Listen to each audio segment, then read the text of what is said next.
ఈరోజైతే మార్పు కూర చేసుకుందామండి. చెరువు మార్పు అనమాట. మార్పు బాగా కడుక్కొని జిగురు తీసుకోవాలండి. మార్పు ఇదండి, ఏంటి అంటారు, శన అంటారండి దీన్ని. శన చూసారా, బ్రౌన్ కలర్గా ఉంటుంది అనమాట. సముద్రం కన్నా చెరువుది బ్రౌన్ కలర్గా వస్తుంది. ఇది చేప మసాలా అండి.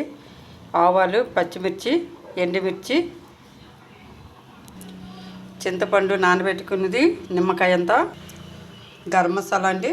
ఇది చేప మసాలా అండి. ఆయిల్ వేడెక్కిందండి. చేప మాత్రం బాగా ఫ్రై చేసుకోవాలి. నీసు వాసన వస్తుందండి, బాగా ఫ్రై అవ్వాలి ఆయిల్లో. ఈ చేప అయితే ఫ్రై అయ్యేటప్పుడు పేలుతూ ఉంటుందండి, జాగ్రత్తగా చూసుకోవాలి. ఈ ఆయిల్లో ఈ మొత్తం ఫ్రై చేద్దామండి.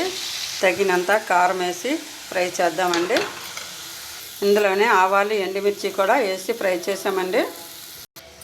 ఉప్పు, చింతపండు పులుసు వేసి కాసేపు ఉడికించుకుందామండి. శనని మధ్యలో వేసుకుందాం.